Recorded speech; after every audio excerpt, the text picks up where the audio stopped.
Lord, yes, papi, hit me one time and make it funky. I was brought up and told to have no fear. I was brought up and told to have no fear. I was brought up and told to have no fear. Welcome to the Full Circle Podcast. I'm one of your hosts, David Roberts, along with my co-host, the OG, Dr. Neil Holmes. Missing today is the oral historian, Andre Taylor. But we have a special guest in the building, someone I've known over 20 years, a esteemed community activist, poet extraordinaire, Mr. Kevin Eternal Thought White. Kevin, welcome, brother. Good. Thanks for the light. Thanks for the attention, man. I'm glad to be here with you all here. Oh, glad to have you here. How you doing? Oh man, everything is good, man. Confronted with the current circumstances and temperature of the day. Doing as good as one can. Well, let's talk about that before we get into what you're doing specifically in the community and what you've been doing. We'd be remiss if we didn't talk about the Derek Chauvin trial. And I'm always careful to make sure I say the Derek Chauvin trial because we know that some people tried to put George Floyd on trial, actually, Right. but it was the Derek Right. Chauvin trial. He got the decision, or he got convicted on all three counts. I think that's what, most in our community wanted. So brother, what are your thoughts on that? I'm in agreement with you in terms of what came down the pipe. It was deserving. It wasn't. And when I say I'm in agreement with you, I'm not just saying just because I'm black he should have got it. That should have happened. I'm just taking a crucial look at his actions, right? Mm-hmm. What happened should have and warranted the result, right? And so those results was right and exact. In terms of what came down. And I think it's been trending, right? One of the dominoes has been pushed, right? But we still got so far to go. Now, I think that we shouldn't get comfortable, right? We shouldn't get comfortable with where we are and what appears to be a victory overall, right? Because it's more systemic than that. Exactly. And joining us now is your former high school classmate and college classmate, the oral historian, Dre Taylor. Dre, how you doing? What's going on, everybody? We're just talking about the Derek Chauvin decision. And before I get your thoughts on it, Dre, as a journalist who's covered police, I just want to say one thing that I found interesting. Anytime something like this happens, I'm kind of guilty. I don't know if I'm looking for drama or, whatever, or being messy, but I always turn to Fox News and I say like, okay, how are they going to try to mess this up? And they were focused on Maxine Waters and her, calling for confrontation. They were focused on, I don't know who they were talking about. It might've been Don Lemon and some of his comments, as opposed to this was the right decision. The right decision to make, which they didn't dispute, but they just found a way to shed some negative light on it. Dre, and this may seem like almost a silly question. What did you think of the conviction yesterday of Derek Chauvin? It's a step. Mm-hmm. It's not enough. What got me is I was listening to all the commentary afterwards when they said, it was a video that helped get him convicted. It was a video. And instantly in my mind, I'm like, wait a minute. We've always had video of this stuff happen. Go back to the civil rights movement where you see dogs sicked on Black people. You see water hoses turned on Black people. You see Black people beaten with batons. You see the integration of Southern schools, and you see Black people pelted with things. And so there's always been video, but there's never been convictions. So I was excited for about 30 seconds. Mm-hmm. And then all of a sudden it's like, all right, so what we're going to do next? And then my feed starts blowing up. Young girl shot and killed in Columbus. And I'm like, come on, man. We can't rest for a second. And I mean, that right there to me was indicative of what we need to do going forward. Like, we can't just be complacent with the, oh, you got 3 charges. Perfect, great. What about the other people? What about the other officers that were there that day? Let's not forget that they were there as well. So I think that the rally call, and it's unfortunate that it takes these deaths of people from our community to get us to wake up. But I would say that this young lady, the teenager who died yesterday, let us know that our job isn't done. And I read the article from the Columbus Dispatch, and I was intrigued by how the journalist found all the Black people on the block that said, well, she was in full attack mode. She was in full. I saw the same video as everybody else. She was. But did she have to die that day? And then I read furthermore, and it was like, this other Black guy was like, well, she could have killed one of them other girls. Okay. Police officers are taught in the academy and outside of the academy how to use a taser. They go through training that allows them to have a non-lethal use of force. And this officer, 10 seconds in, already has a gun drawn. My problem with that is, and I read the Columbus Police Training Manual today. Like, I didn't have anything else better to do with my life. And I was looking for the aspect that said the use of force. And they rely heavily on the use of extreme force. And within that, it was said to use the use of deadly force until the person, I forget the lack of words, until the person is down. It was like kill. Yeah. At no point do we say this 16-year-old girl's life is worth saving. Hit her with a taser. I've seen what happens when you hit somebody with a taser. Granted, it doesn't always work. He was close enough to administer the taser, get the proper use of force, and call it a day. And now, instead of seeing this young woman dead, we're probably getting her the mental health that she probably needed. Right. Let me go back to two things you said, Dre. You mentioned there were other officers there, and then we talking about two different things. Now, first, I'm talking about the George Floyd killing, lynching, basically what it was. And there were other officers there. That's one of the reasons I was excited about this verdict, because I think it's going to set a new tone moving forward. And I'll give you an example. Myself working in education, we almost work, and Kev, you working in education now, educating young people. Me working in a public school system, we almost work from the standpoint, almost of fear of, CYA. Like, you have to be very careful what you email a parent, or a student.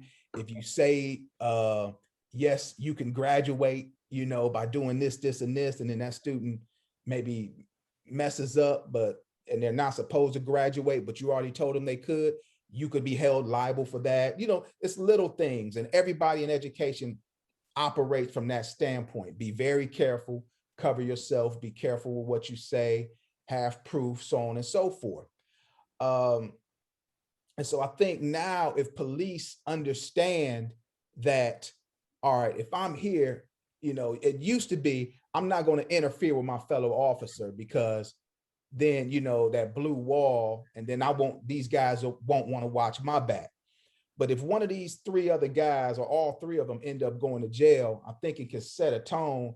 Whereas if a police officer is out and another police officer is acting inappropriately, even if they don't object to what he's doing on moral grounds, they may say, look, I'm not going to prison and losing my job over this fool, so I'm going to, tell him to stop, or I'm going to step in and intervene, so that I don't lose my pension in my career and lose my livelihood. I got kids to raise. I'm not going to prison, so that's one of the things I was excited about, this trial. And I think one thing we have to be careful about is that lumping everything together.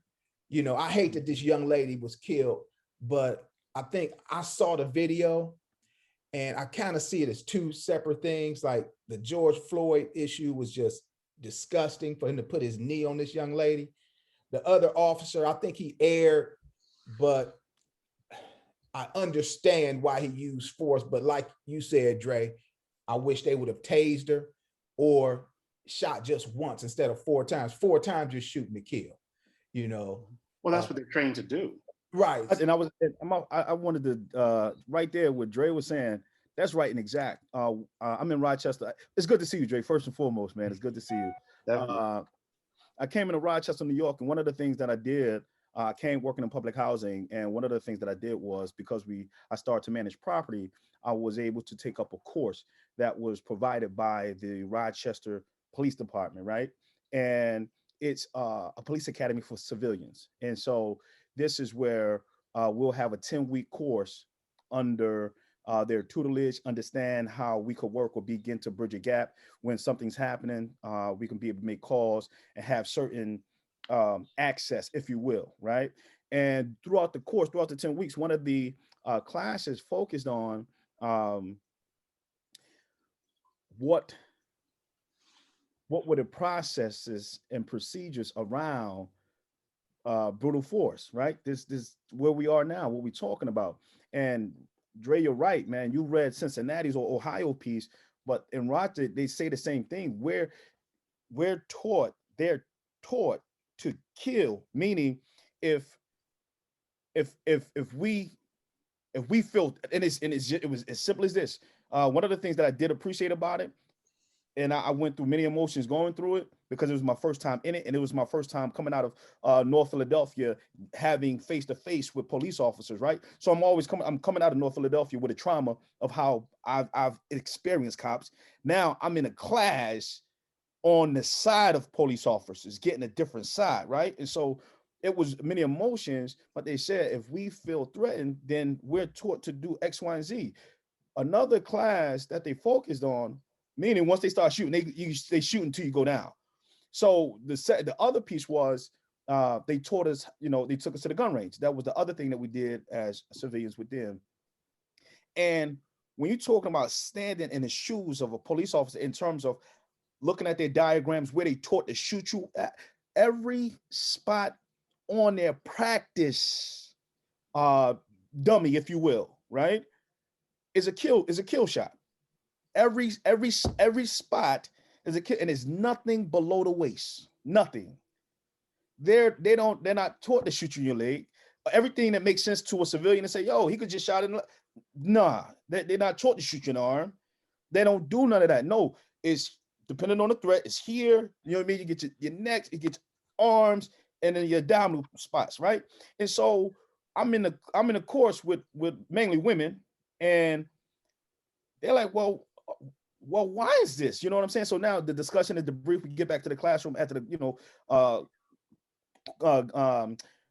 the shooting, the range, or what have you. And so now it begins to come out, and we begin to see how, and the black folk in class, plain and simple, you feel it's almost as if the police system was set up, period, from beginning. They're set up to protect a certain people. Not only a certain people, a certain thing in a certain class, right? Where they knew who they were going after, what they were going to do to them, period. And they were giving us this information because we in the class, right? So I couldn't talk too much because I could, you know what I mean? I couldn't really, show, or, you know what I mean? I had to stay in a space so that I can really get what other people felt, right? And so learning that, coming out of that, I wanted to call every black boy in North Philly. I wanted to call everybody in North Philadelphia who I know who have to juggle decisions and making choices between X and Z. Because if they get caught in those situations, I already know the outcome from the horse's mouth. I already know they only see that a certain way. They're not trained to see it no certain way, and they go through the academy to be almost deprogrammed and reprogrammed, right? They get deprogrammed or reprogrammed, like they take almost like you take away the humanity and train to see a certain thing in a certain way. And that's how they attack. Because when I was in the class, one of the cases that that came up, but it was still an active case, they really didn't want to talk about it too much. I forget what right now it's giving me the place of incident, but the brother got out of the car and he started running backwards. They just start shooting him in the back, like do and let loose on him. Well, the fact is, when the brother, and they, you know, we went through this process, and when the brother turned around, in their mind, based on how they trained, we didn't know what he was going to do, and that was enough.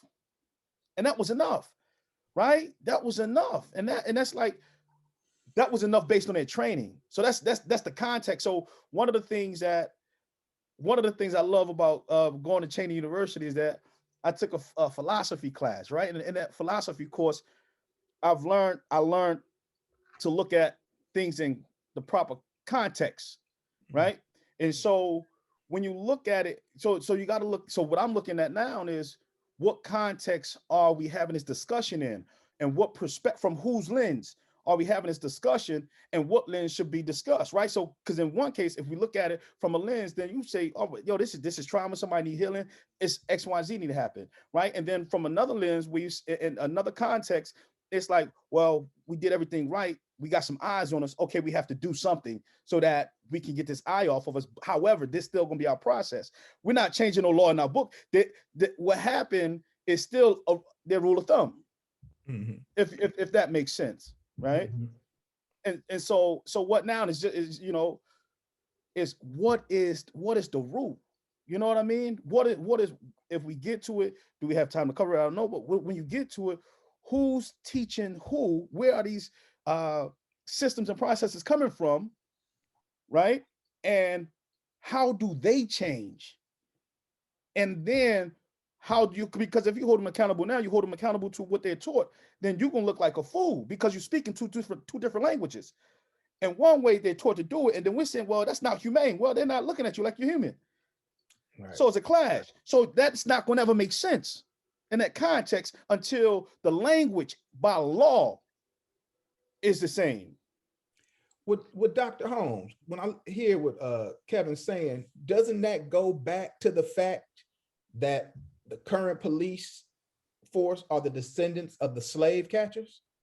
Well, not just the slave catchers, but they are, you know, they started that way, but they are also, like the Panthers used to say, an occupying army in our community.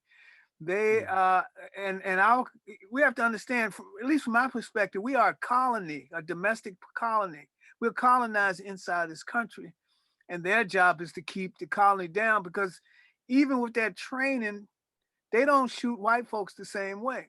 And I'll add this one thing, then I want to go back to Kevin for a second, but there's a guy by the name of Grossman, and they found in Vietnam that only about 10% of the people, 10% of the military folks in the U.S. Army ever pulled the trigger on their weapons. So this guy Grossman was a psychologist, and he developed this training process called warrior training to get people to increase what they call the trigger pull rate, and for combat. And it's the same training that he's been doing in police forces all around the country. So the police forces, especially since Black Power period, have become even more and more and more militarized. And if you compare, for instance, Dre, you look at a police uniform during the 60s and what they had, the kind of equipment that they had, the kind of clothes that they had, they might have they didn't have a military looking clothes. It was a different sort of a thing. And so they become more militarist and more deadly. And so that's part of the process.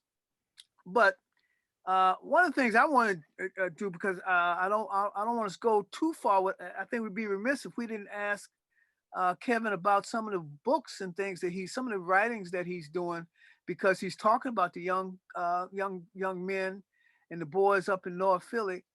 And what kind of teaching? I mean, we talk about the kind of negative teaching police again. What kind of teaching are you offering to our youth? You know? Yeah, I appreciate that, Doc. So I'm here in Rochester, New York. Before I left Philadelphia, a lot of my work is in school education. I left Philadelphia. When I left Philadelphia, I left Harambe Charter School. Was the chief operating officer over there. Just before that, I was at New Media Technology Charter School, the cultural infusion specialist over there.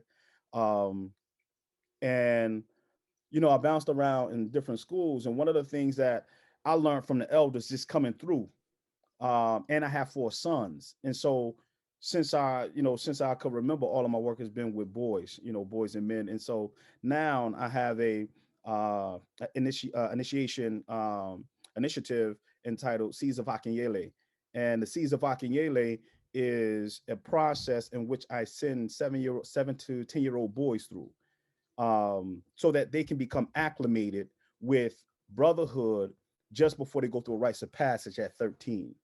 And coming up on my next cohort is being introduced into the community here in Rochester, June 19th. So June 19th on a Saturday, my sons go through. I put my sons through the process, and I take community members. So I take the sons of teachers, the sons of anybody in the community who has these young boys. I take them and put them through this process so that they have an intentional community, right? Because I didn't grow up in an intentional community. It was different. And so my work is around creating intentional communities of brotherhood so that when they grow together, they don't have to take as long as it took me to get to where I am. They have many minds to throw things off of. They can go through school together. If that's what they want to do, they can create companies together. We talk about all of these things. We talk about fatherhood. We talk about husbandhood. We talk about brotherhood. And not only talk about it, but there are specific activities that are associated with these departments that I bring the boys through. And they got the physical activities that they have to do as well.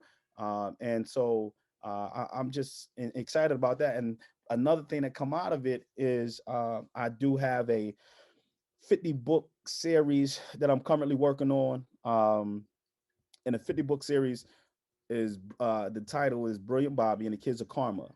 Brilliant Bobby and the Kids of Karma. And the first 2 books, I put out the first 2 books. I'm looking to put out the next 2 books. So it's all a timepiece with the illustrator. He always tell me I write quicker than he can draw. So I just have to, take my time and just these are all my characters right here. I got 5 major characters, and each character represents the spirit of one of the ancestors. And so it ties in history, but it also takes a look at history and what we can do, what our young boys are able to do when they have discipline and they have guidance. So, Kevin, how can people get your books now? they can go online, brilliantbobby.com, www.brilliantbobby.com. This is the first installment. This is the second. And we're doing some work on it. And then we also have lesson plans in the book and back of the book. So it's not just you read to the kids. Now you're going to get down, get active with them. One of the things that I love about the book, it's interesting because when I do book signings, they always say, how well I did with the book. And I always tell individuals, all I did was I was a good vessel, right? A vehicle for the literature to come through, right? And so in the back, I'm gonna show real quick. There's a piece where every character introduces himself, and then there's a space for that introduction to be done by the kid who reads the book as well, right? And so I think I know it's based on the information that I've collected. The young brothers being asked questions that has everything to do with how they feel, who they are, when, where, and why they are, produces a different kind of confidence, right? That takes place gradually. And so out of the program, this is what I've been able to see, man. And the mothers and the children, the parents of the sons, I'm still in contact with the fathers. So my first cohort, I'm looking to get them back together because I'm going back to Philly and get them back together with my son, who was in the first cohort, with his brothers this summer. right? Just to gather them up before. And so when he turns 11, he'll be 12 this year. So next year, I got me and some brothers in Philly will be planning for their rites of passage. Now, what inspired you, I guess, coming from Philly, where, had a large Black community, and then going into Rochester, where they have a Black community, probably just a little smaller, Yeah, But I guess what I'm getting at is, did that have any impact, that move from Philly to Rochester, as far as motivating you to write these books? Oh no, nah. These as a writer, I've been writing since 1999, since Ben Franklin, right? And so it started out as a poem, and this is, I love poetry. I'm a poet at heart. I'm gonna share with y'all, a few pieces. This is what I do. And one of the things I've noticed though, when I was writing poems, I'm a free verse poet, and so the poem can be as short or as long as it's coming. And so during the course of writing, I wanted to say more. And I'm like, hold on, I ain't writing no 3-page poem. No, I ain't gonna be on stage for 5 minutes. That's not me. I ain't, with that one. And so what I started noticing is that the poems started turning to plays, and I started writing plays. And so, and that's, what started happening in Philly. What inspired that was my life story, right? And so the year was 1999. I was in 11th grade.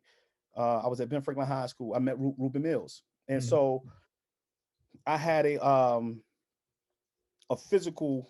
I had an emotional breakdown, right? So, if I could, let me explain it this way. Can I explain it this way? Hey, the best way I know how. Do what you feel, brother. You the poet, you the wordsmith. Yeah. So thoughts of death sometimes runs through my head. Could it be my thoughts of dreams are dead? Thoughts of death sometimes hit my sight. Could it be sometimes my eyes aren't right? The feelings I have for my family are sometimes gone. Could it be the way I feel is like somewhat wrong? But if they would have gave me love, do you think would have made me stronger? Help, help, help. I'm crying for love. Sometimes I ask God if I can be released to the heavens above, caught up in this sin called life. Sometimes I feel like taking a knife and putting it to my heart, but it feels no pain because my parents done ripped it apart. Am I wrong for lying? Sometimes you do have to give to receive. I feel like a tree with bark and no leaves, broken down to its last compound, physically here, but mentally not found now. You won't come around me because you say I'm crazy. Please, please, please, please remember me. I'm Sonia's baby. Lord knows I'm not crazy. And pieces of a man, now you don't respect me. It was never about love, always neglect. See, when I was smaller, I was called a lot of names, put out of many homes as well as a lot of games. Father, why now was like so much rain? The man that made me wasn't there. My mom was on cane, crack, cocaine. My little brothers and sisters were removed from home and I started to go insane. See, I can't take life. I'm beginning to hate life. It's like losing the game. And so, and the reason why I wanted to explain it that way is so that you could see what I had to go through when I was 17. Right. Right? I wrote that poem when I was 17. I'll be 40 this year.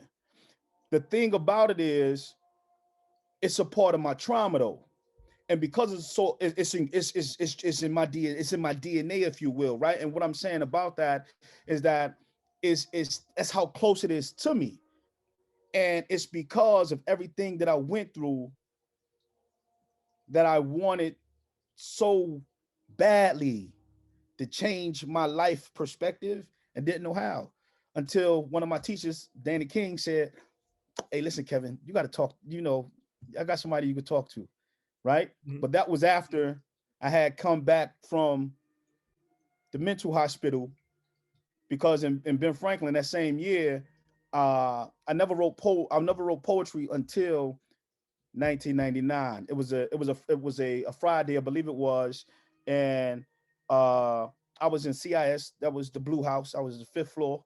Mr. Irie and the fam, you know what I mean? So I remember going into the teacher's room, and it was free. It was free write. You go in. The do now was, it was a journal. I didn't know it was a do now. That's going through education. You're like, oh, this is what they was doing back in the high school.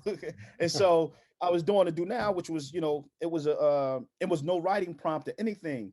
What what happened was I was thinking a thought and it actually came out of my mouth. The teacher was walking, young white lady was walking across, desk, and she backed up. She said, Kevin, do you really feel like that? And I'm looking at her like, what you talking about?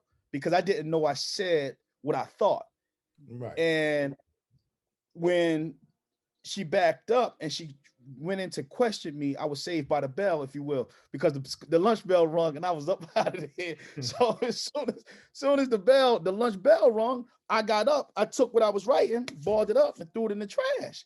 I'm la la land. I'm on my way to the cafeteria where we about to get a few lunches. You know what I mean? And so,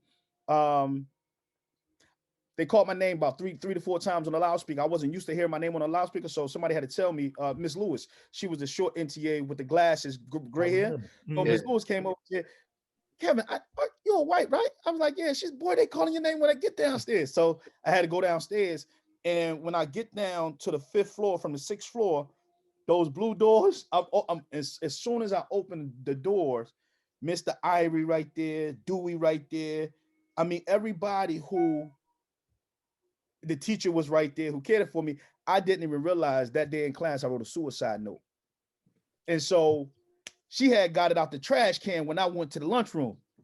And then it's protocol that they have to go through. So when they was calling me downstairs, it was the probably protocol, I know it now. And so this was the first time I was 17. It was the first time I felt like this was the only time somebody asked a question and it was sincere. And Mr. Irie, he asked one question. He said, and I remember to this day, he said, Kevin, what's wrong?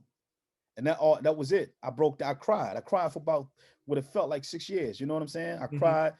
You know what I mean? He took me to the counselor's office. At that time, it was the short lady. She looked like Miss Lewis a little bit. Miss light complected sister, elder, beautiful though, right? And so at that moment, everybody came up, the family and all that, people I didn't see, because at this time I was adopted for the second time. So I was already adopted, but my mom came up there, my dad came up there, uncles and everybody who should have been in position before I got to the space came there. But it was too late, because now you got two dudes walking through the door saying, excuse me, moving them out of the way. And they don't have no right to me at this point. And that's when he took me to Einstein Hospital. They took me to Ben Franklin, got in the car and put the coat, the jacket on me, whatever, and took me to Einstein Hospital. This piece is pivotal to mention it, because when I returned, that's when Danny King introduced me to Ruben Mills, right?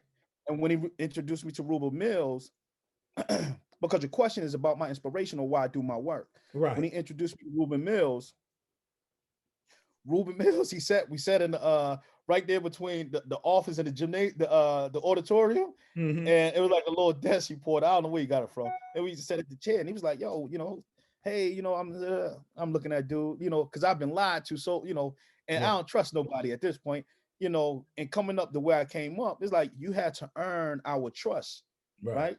So that's why in my work, every time I get with a new group of young people, I don't assume they trust me. I fall back to my how I moved, and I grow their trust, right? So I become vulnerable. I extend my hand and show them my hand, so that I can get them to show me theirs, so that I can properly work with them through their healing, right?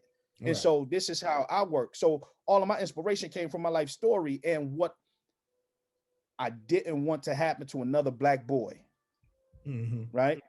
And so now, and that's after four black sons, and I just had my my daughter who's about to be 2, and so my sons are my oldest son about to be 23, my middle son about to be 20. He just turned 21. He's about to be a senior over at Cabrini University. My boy, I got 11-year-old. My 11-year-old will be 12, and my 7-year-old about to be 8. And so all of this is what took me there.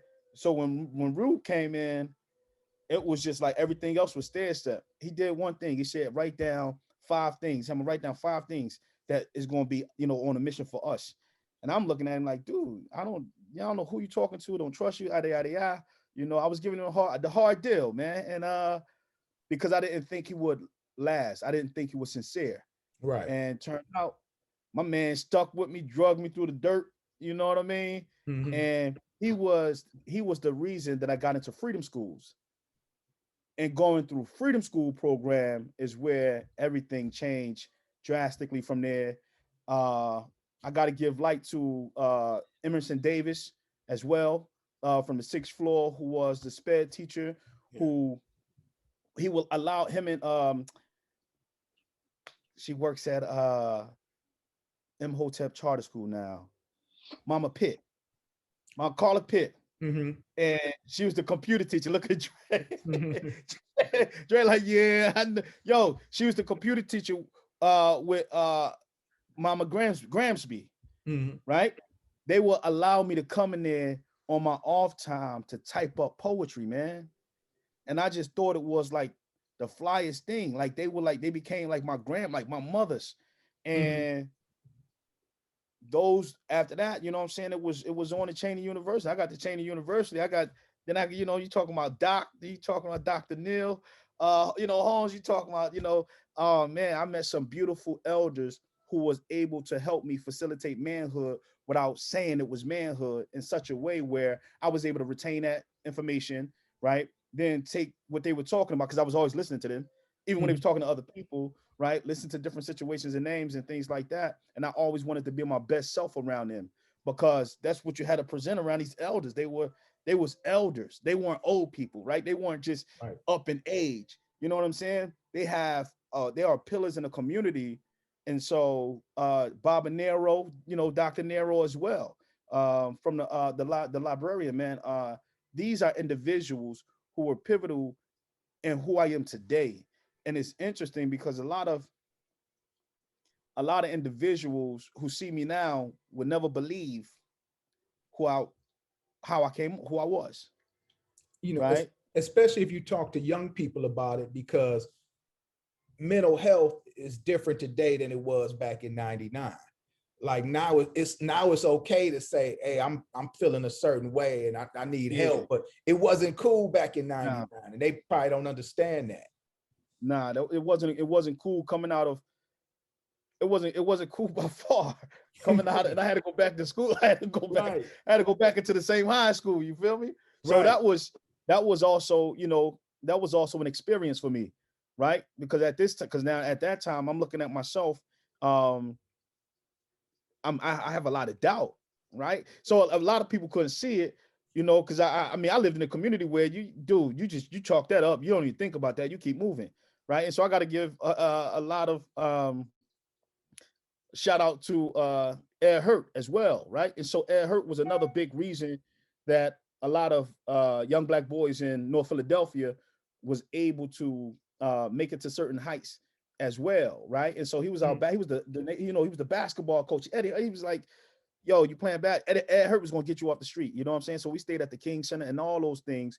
And he showed us a part of the streets that like we didn't know that was right there, right? We only saw the the dirty mattresses and the vacant the vacant lots and all that. And it was like, nah, look right next to it. He's like, oh, that's what that is.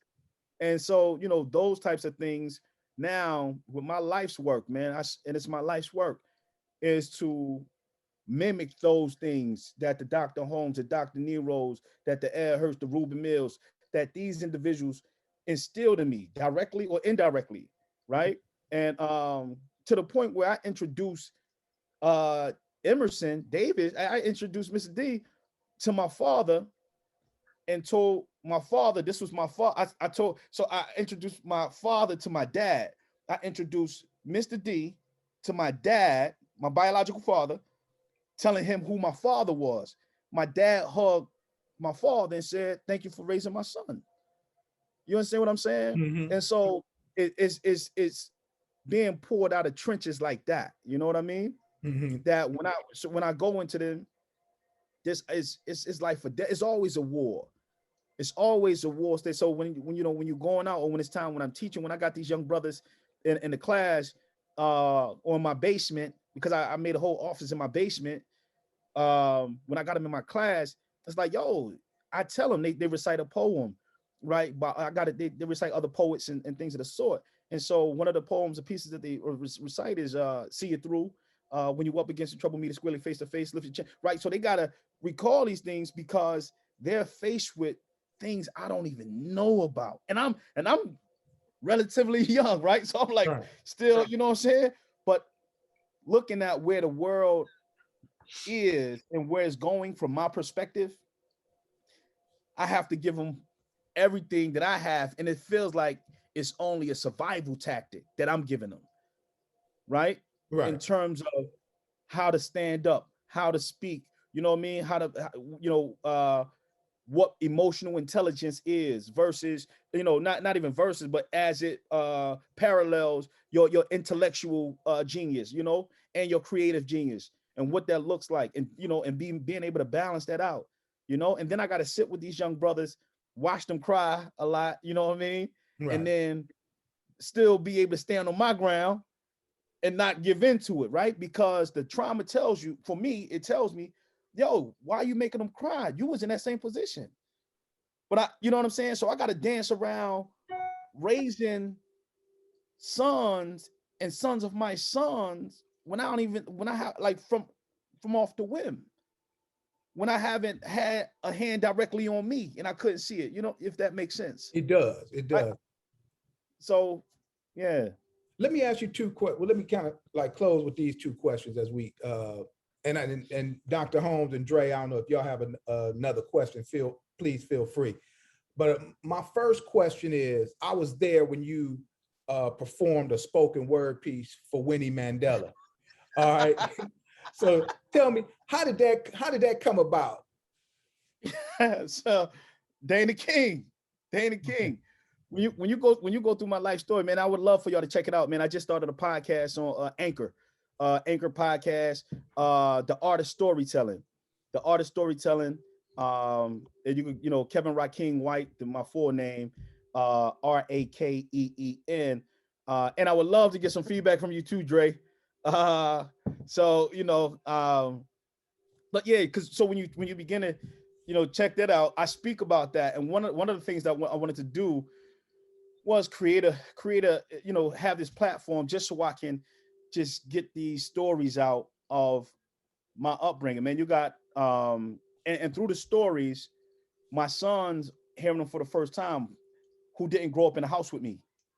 And so it's like, my two older sons are hearing about their father the first time through this podcast. So it gives me an avenue to communicate with them. But I also, as a teachable and as a okay thing to do for men in my community, is to say, yo, if you have sons that you wasn't with, it's cool to talk to, because I bring all my sons on the podcast, right? And then walk through that, how was it when I wasn't there for you, right? So the thing I did with my dad, I want to do with my sons again, right? My audience got to trust me. So I have to extend the transparency so that they can begin to see that, yo, this is real. So if I'm giving that, then that's how it opens up. So Dana King was, she's my ninth grade teacher, my ninth grade teacher, I believe 10th grade, 10th grade, because the last year she was in motivation. Right. And so I had went through my process of, going to the institution, coming out, finding my purpose in terms of my pen, finding my angle to express myself. And I remember it was just when it was David Hornback still in the city.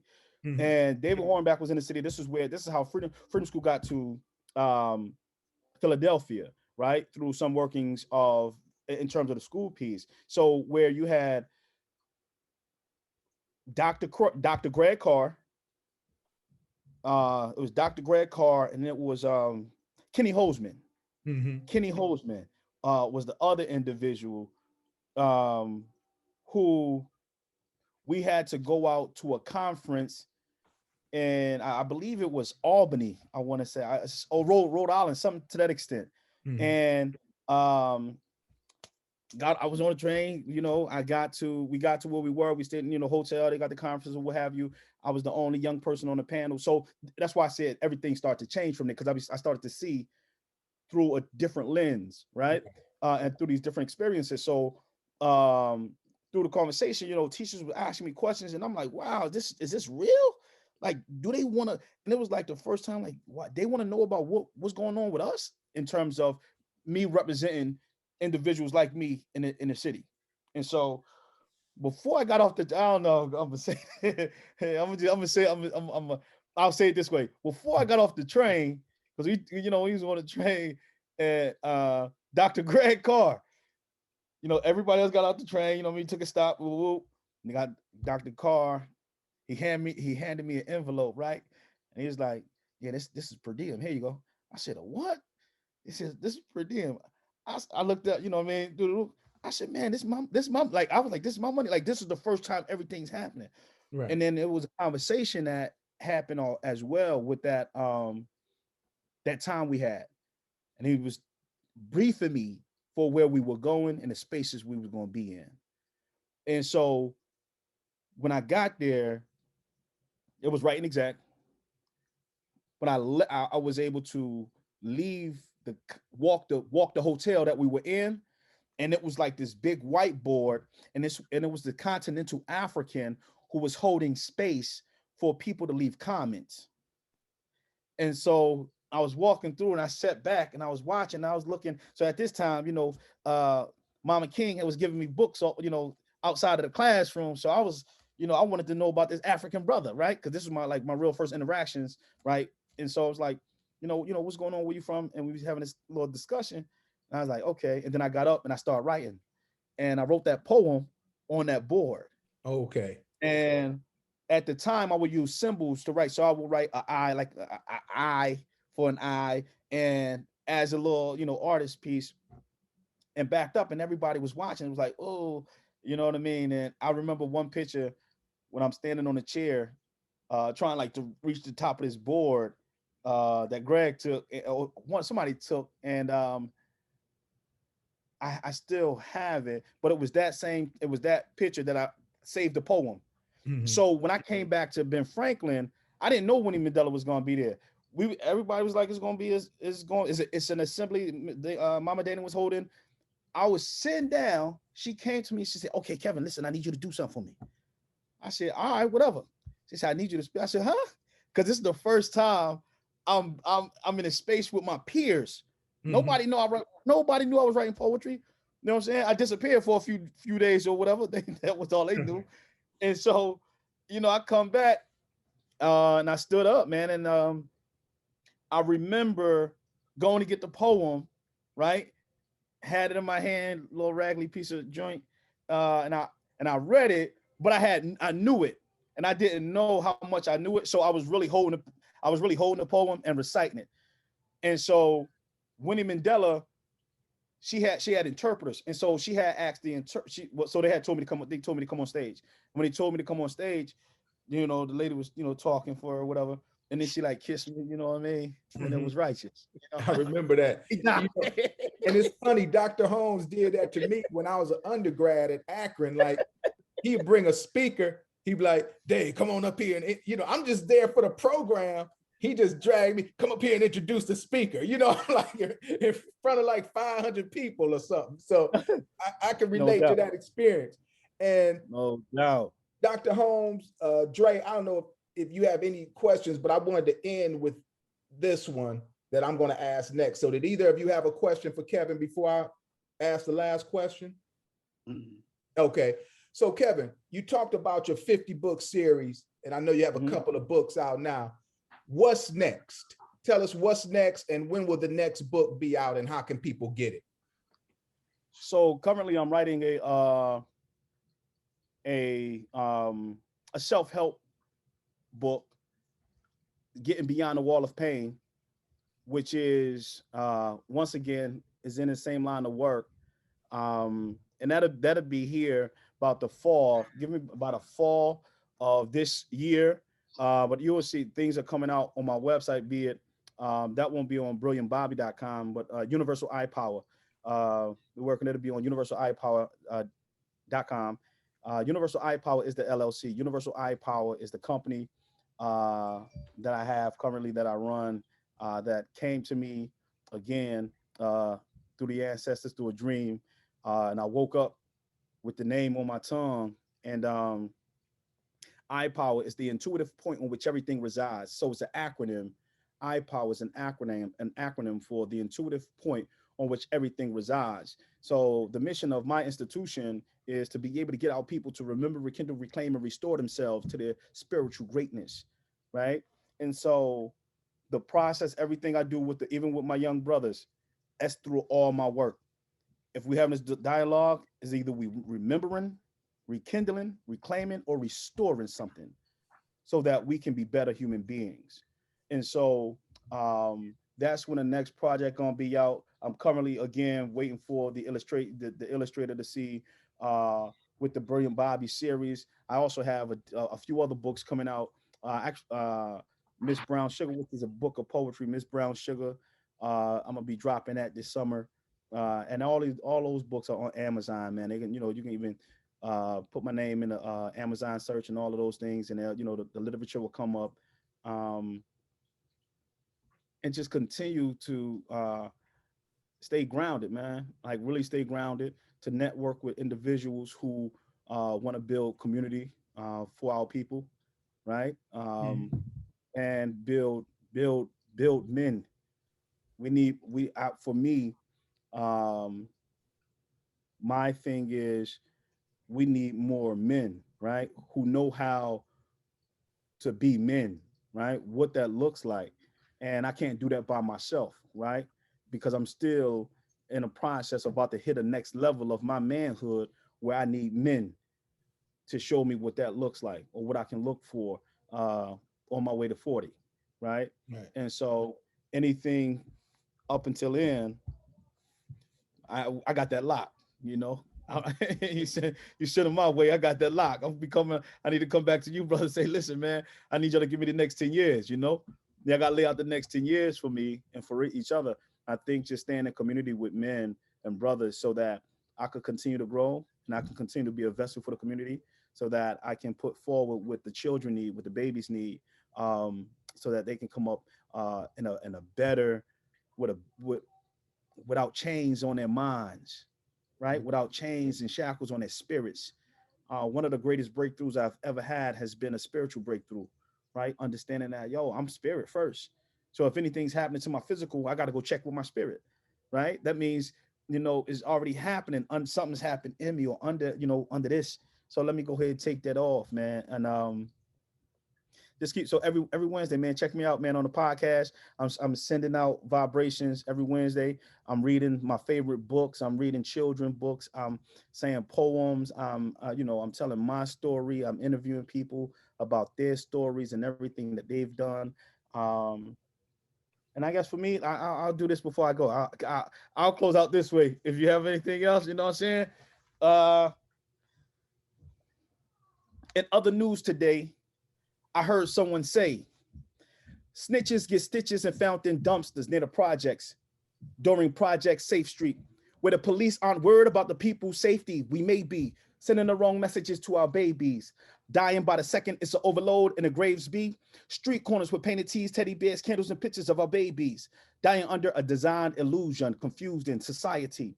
Killing each other softly with the government's gun. Not that much different from a noose. Black on black crime, praying God, call a truce. But the truth is, blacks killing blacks is big business, kid.